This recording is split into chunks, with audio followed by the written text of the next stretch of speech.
नमस्कार friends. Malik solution में मैं अमित मलिक आप सभी का स्वागत करता हूं। फ्रेंड्स, जैसा कि हमने पिछले लेक्चर के अंदर क्रमागत संख्याओं के वर्गों का योग ज्ञात करना सीखा था भाई। इस लेक्चर के अंदर हमें क्रमागत संख्याओं के घनों का योग ज्ञात करना सीखेंगे भाई। टोटल इसमें 6 टाइप के क्वेश्चन होते हैं भाई। 6 प्रकार के क्वेश्चन आ सकते हैं भाई। उन्हीं 6 प्रकार के क्वेश्चंस का हमें इस क्लास के अंदर डिस्कस करेंगे भाई। क्या क्या आ सकता है, किस प्रकार से होते हैं भाई, उसके बारे में बात कर लेते हैं भाई। देखिए, सबसे पहला जो क्वेश्चन है भाई, वो मेरे पास पहली n प्राकृत संख्याओं का घन दे देगा भाई। पहली n प्राकृत संख्याओं का घन का योग पूछ लेगा भाई। संख्याओं के घनों का योग बताइए भाई। सबसे पहली चीज है ये हमसे वो पूछ सकता है भाई। तो उसका फार्मूला मेरे पास क्या होता है भाई? अगर n प्राकृत संख्याएं हैं तो उसका फार्मूला होता है जी n into n plus one भाग में दो और फिर उसका वर्ग। ये मेरे पास उसका फार्मूला होता है भाई। जैसे पहले क्वेश्चन के अंदर है, पहली 30 संख्या दे दी भाई इसने। पहली 30 प्राकृत संख्याओं के घनों का योग मेरे को बताना है जी। क्या होगा? n की वैल्यू यहाँ क्या है? n का जो मान है वो क्या है भाई? 30 है यहाँ पे। तो इसमें पुट कर दीजिए 30 गुणा 31 भाग में दो और फिर उसका वर्ग। तो यहां से ये मेरे पास कैंसल आउट हो जाएगा। तो 15 आ जाएगा। 15 की और 31 की गुणा 15 एकम 15 और 15 ती 45 और यहाँ मेरे पास अच्छा एक आया है सिल्का 46 465 और उसका स्क्वायर। ये मेरे पास क्या आ जाएगा भाई? पहली 30 प्राकृत संख्याओं के घनों का योग आ जाएगा। इस फार्मूले का यूज करते हैं भाई। n इंटू, अगर मेरे पास पहली n प्राकृत संख्याएं दे रखी है तो उसके घनों का योग n into n plus one भाग में दो और उस सारे का वर्ग। इस तरीके से हमें वो n प्राकृत संख्याओं के घनों का योग निकालते हैं भाई। ठीक है, ये थी पहली टाइप। दूसरी टाइप में अगर मेरे पास कुछ प्राकृत संख्याओं के घनों का योग दे रखा हो, मतलब पहली कुछ क्रमागत संख्या छोड़ रखी है भाई। पहली कुछ क्रमागत, क्रमागत का मतलब है कि जो सीक्वेंस हमारी चलती है, जैसे एक दो तीन चार, जिस तरीके से प्राकृत संख्याएं चलती हैं उसमें कुछ पहली प्राकृत संख्याएं हमारे पास छोड़ दे भाई और उसके बाद ले ले भाई और फिर उनके घनों का योग हमसे पूछ ले भाई। ये मेरे पास सेकंड टाइप है भाई इनकी। ठीक है, और इसको हम किस तरीके से निकालते हैं उसके बारे में देख लेते हैं भाई। कैसे हम फाइंड आउट करते हैं, कैसे इस योग को निकालेंगे भाई। उसके लिए हम क्या करते हैं भाई? पहले हम एक से लेकर और जितना मेरे पास लास्ट का अंक है, जितनी भी मेरे पास लास्ट की संख्या है, वहां तक की प्राकृत संख्याओं के घनों का योग निकाल लेते हैं। जैसे यहाँ 20 है तो 1 से लेकर 20 तक के प्राकृत संख्याओं के घनों का योग निकाल लेंगे भाई। पहले n की वैल्यू मेरे पास 20 है तो 20 गुणा 21 भाग में दो और सारे की पावर है दो। ये आ जाएगा मेरे पास है, यहां से 10 आ जाएगा तो यहां से मेरे पास क्या आ जाएगा? 210 का स्क्वायर आ गया जी। अब क्या करूंगा? यहां मेरे पास 10 से स्टार्ट हो रही है, जो प्राकृत संख्या है 10 से स्टार्टिंग है। तो 1 से लेकर 9 तक के घनों का जो योग आएगा वो इसमें से मैं घटा देता हूं। तो मेरे पास 10 से लेकर 20 तक के घनों का योग मेरे पास आ जाएगा भाई। ये उसका दूसरा टाइप है। इस तरीके से हमारे पास क्वेश्चन आ सकता है भाई।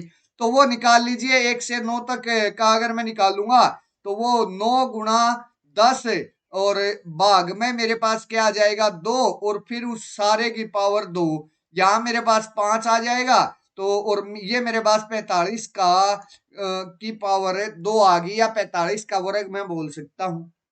तो अब मेरे को इस इसका योग निकालना है भाई। इसका योग निकालना है तो वो कितना हो जाएगा भाई? पहली 20 प्राकृत संख्याओं में से पहली 9 प्राकृत संख्याओं का जो घनों का योग है वो घटा देंगे भाई। मतलब -45 का वर्ग घटा दिया भाई। तो ये जो भी वैल्यू आएगी वो मेरे पास क्या आ जाएगी भाई, 10 से लेकर 20 तक के घनों का योग आ जाएगा भाई। ठीक है, सबको मीन्स ये फार्मूला समझ आया। इस तरीके से हम काम करते हैं भाई। ये मेरे पास दूसरी टाइप हो गई। अब बात करते हैं भाई तीसरी टाइप पर। तीसरी टाइप के क्वेश्चन कौन से पूछे जाते हैं हमसे, उसके बारे में और बात कर लेते हैं भाई। तीसरी टाइप के अगर मैं क्वेश्चंस की बात करूं तो मेरे पास कुछ सम संख्याओं का योग दे देगा भाई, कुछ सम संख्याएं दे देगा, कुछ सम रेगुलरली प्राकृत संख्याएं जो हैं वो हमें दे देगा भाई। और उसके घनों का योग हमसे पूछ लेगा कि जी ये बताइए। सॉरी, जैसे यहां मेरे पास क्या दे रखा है भाई, 2 का घन जमा 4 का घन जमा 6 का घन जमा जमा 18 का घन जमा 20 का घन। मतलब कुछ प्राकृत संख्याएं दे दी, कुछ सम प्राकृत संख्याएं दे दी भाई। ठीक है, और फिर उनके घनों का योग मेरे से पूछ रहा है भाई। तो उसका फार्मूला मेरे पास क्या बनता है भाई, वो बनता है मेरे पास 2 इंटू में n इंटू n प्लस 1 है और फिर उसका स्क्वेयर। ये मेरे पास उसका क्या बनता है भाई, फार्मूला बनता है। अच्छा भाई, यहाँ एक बात ध्यान रखना भाई, नंबर n जो है वो नंबर ऑफ संख्या है, नंबर ऑफ ए संख्या है, नंबर ऑफ ए संख्या। मतलब है जितनी उसके अंदर संख्या दी गई है, जितनी संख्याएं बन रही है वो है भाई। जैसे यहां मेरे पास है इवन सम संख्याओं सम प्राकृत संख्याओं का के घन का योग है। इसमें 2 से लेकर 20 तक है, कितनी संख्या बनेगी भाई, 2 बन गई, 4 बन गई, 6 बन गई, 8 बनेगी, 10 बनेगी, 12 बनेगी, 14 बनेगी, 16 बनेगी, 18 बनेगी, 20 बनेगी, टोटल 10 ही हुई। तो यहाँ जो n का मान होगा वो 10 आएगा। n का मान क्या आएगा भाई, 10 आएगा। मतलब जो मेरे पास यहाँ लास्ट वाली संख्या है उसका हम आधा कर देंगे, वो मेरे पास यहाँ n का मान होगा। ठीक है, अब अगर वह निकालूं तो इसमें मेरे पास क्या आ जाएगा, इसका योग 2 गुणा 10 गुणा 11 और उसका स्क्वेयर, मतलब है 2 गुणा 110 का वर्ग। ये आ जाएगा मेरे पास इसका योग। ठीक है भाई, हम इस टाइप के क्वेश्चंस को इस तरीके से सोल्व करते हैं भाई। ये मेरे पास तीसरी टाइप होगी। इसके लिए फॉर्मूला ये है भाई, जहां मेरे पास जो n का मान है वो क्या है भाई, जितने नंबर ऑफ संख्याएं हैं वो है, जितनी नंबर ऑफ संख्याओं का घन का योग करा गया है वो है भाई मेरे पास। ठीक है, क्लियर है। अब आगे बढ़ते हैं भाई। चौथी टाइप के अंदर मेरे पास क्या आता है भाई, चौथी टाइप के अंदर है कुछ संख्याओं को छोड़कर और फिर उसके बाद स्टार्टिंग कर देंगे भाई, सम संख्याओं के घनों का योग पूछ लेंगे भाई हमसे। जैसे यहाँ 36 का घन प्लस 38 का घन प्लस 40 का घन प्लस प्लस 68 का घन प्लस 70 का घन, इसका योग बताइए जी क्या आएगा। इसको हम किस तरीके से निकालेंगे भाई, अगर निकालने जाएंगे तो काफी टाइम लगेगा हमारा।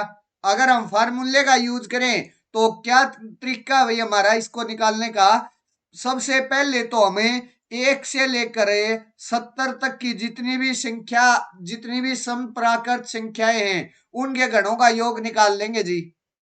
अच्छा, यहाँ n मेरे पास क्या बनेगा, जो लास्ट वाली है उसके भाग में 2, तो 70 भाग में 2 मेरे पास 35 संख्या बनेगी जी ये। ठीक है, और उसका फिर अगर हमें सम संख्याओं के घनों का योग अगर निकाल रहे हैं तो वो मेरे पास क्या आएगा, 2 गुणा में 35 गुणा में 36 और उसका वर्ग। ये मेरे पास उसका फार्मूला है। मतलब n इंटू n प्लस 1 उसका वर्ग और बार 2 से मल्टीप्लाई, ये मेरे पास उसका फार्मूला बनता है भाई। ठीक है, अब n की का मान जो था वो 35 था, तो पुट कर दिया मैंने, मेरे पास ये आ गया। ये मेरे पास 1 से लेकर 70 तक की जितनी भी संख्या थी उनके घनों का योग बन गया, सम संख्याओं के घनों का योग बन गया भाई। अब क्या करूंगा, यहाँ 36 से स्टार्टिंग, लेकिन मेरे को तो 36 से लेकर 70 तक की सम संख्याओं के घनों का योग निकालना है। तो इसमें से हम माइनस कर देंगे। क्या माइनस करेंगे भाई, 1 से लेकर 34 तक की जितनी भी सम संख्याएं हैं, 1 से 34 तक जितनी मेरे पास सम संख्याएं हैं उसके घनों का योग निकाल कर उसको माइनस कर देंगे। वो मेरे पास, अच्छा यहाँ लास्ट टर्म 34 है, तो 34 भाग में 2 मेरे पास 17 आ जाएगा भाई। और 17 n का मान 17 आ गया, तो मेरे पास 2 गुणा में 17 गुणा 18 और उसका वर्ग, ये मेरे पास क्या आ जाएगा, जो चौथा क्वेश्चन आया है उसका आंसर, इसको सोल्व आउट कर लेंगे इजिली हमें और उसका आंसर आ जाएगा भाई। ठीक है, तो इस तरीके से हम काम करते हैं भाई इसमें। अब एक बात सुनिए भाई, अगर मेरे पास क्या आ गया भाई, ये तो था चौथा टाइप। अगर मेरे पास ओड संख्या आ गई भाई, पहली कुछ n प्राकृत ओड संख्याएं हैं भाई, उनके गणों का योग मेरे पास निकालना है। ये आ गई पांचवी टाइप, चौथी टाइप क्लियर हुई।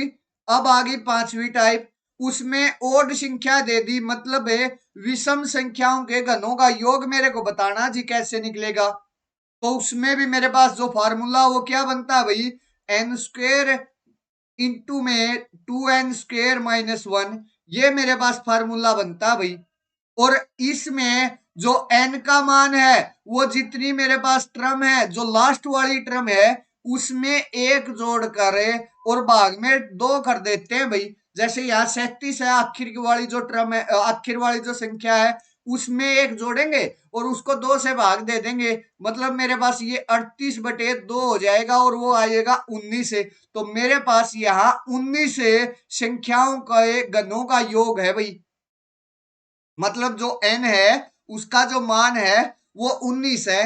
तो फटाफट से निकाल दीजिए भाई, 19 को अब इस फार्मूले में पुट कर देते हैं, तो 19 का वर्ग गुणा में यहां मेरे पास क्या आएगा, 19 2 गुणा 19 का वर्ग और माइनस में 1, ये मेरे पास आ जाएगा भाई।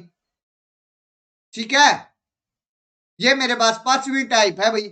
अब छठी टाइप में मेरे पास क्या दे दी भाई, कुछ विषम प्राकृत जो संख्याएं हैं उनके गणों का योग, कुछ संख्याओं का योग छोड़ दिया। जैसे यहाँ 15 से स्टार्टिंग कर दी भाई, ठीक है। उसके बाद गणों के योग मेरे से बताना भाई विषम संख्याओं के, तो वो किस तरीके से निकलेगा भाई, इसमें से जैसे पिछले में किया था इसमें से हम माइनस कर देंगे, कहां से कहां तक का, 1 से 13 तक के घनों का जो विषम संख्याओं के घनों का जो योग है वो इसमें से माइनस कर देंगे। तो मेरे पास क्या आ जाएगा, 15 से 37 तक के घनों का योग आ जाएगा भाई। ठीक है, कर देते हैं भाई माइनस, मेरे पास 1 से 13 तक का, यहां मेरे पास n का मान क्या आएगा, n जमा 1, जो लास्ट वाली टर्म है 13 जमा 1 भाग में 2, 14/2, मेरे पास 7 आ गया। तो यहाँ मेरे पास n का मान 7 आ गया, तो 7 का वर्ग गुणा में 49 और दूनी 49 दूनी 98 माइनस 1, 97 आ गया जी। तो ये गुणा में 97, ये मेरे पास क्या आ गया, 1 से 13 तक की जितनी भी विषम संख्याएं हैं मेरे पास उनके गणों का योग आ गया, वो इसमें तो माइनस कर दिया। तो 15 से लेकर 37 तक की जितनी भी मेरे पास विषम संख्याओं के गणों का योग आ गया जी। तो ये 6 टाइप के क्वेश्चन है भाई, और इन्हीं 6 टाइप के क्वेश्चंस में से पूछ लेता भाई, इससे अलग है कहीं भी क्वेश्चन है नहीं पूछा जाता भाई। ठीक है, तो चलिए भाई ये 6 टाइप के क्वेश्चंस थे, वो सारे के सारे मैंने करवा दिए। अगर किसी को कोई डाउट रहा, कोई कंफ्यूजन रहा है तो मेरे से कमेंट सेक्शन में आप लोग पूछ सकते हो भाई, कोई दिक्कत नहीं है, कमेंट सेक्शन में पूछ सकते हो। अगर आप लोग या आपका कोई फ्रेंड हायर मैथमेटिक्स की तैयारी करना चाहता है तो मेरे साथ मलिक मैथमेटिकल एकेडमी के यूट्यूब चैनल पर जुड़ सकता है भाई। वहां मैं CSIR NET GATE NBHM TIFR इन पेपर्स की मैथमेटिक्स टॉपिक की तैयारी करवाता हूं भाई। तो वहां आप मेरे साथ जुड़ सकते हो भाई। ठीक है, अगर आपको ये मेरा सेशन अच्छा लगा है तो प्लीज वीडियो को लाइक करें, वीडियो को शेयर करें, साथ के साथ चैनल को भी सब्सक्राइब कर लीजिए और बेल आइकन भी प्रेस कर लीजिए ताकि मेरी जो न्यू कमिंग वीडियो है उसका भी नोटिफिकेशन आप लोगों को मिल सके। तो फ्रेंड्स, इस सेशन में बस इतना ही, मिलते हैं नेक्स्ट सेशन में। तब तक के लिए bye bye friends, thank you, take care.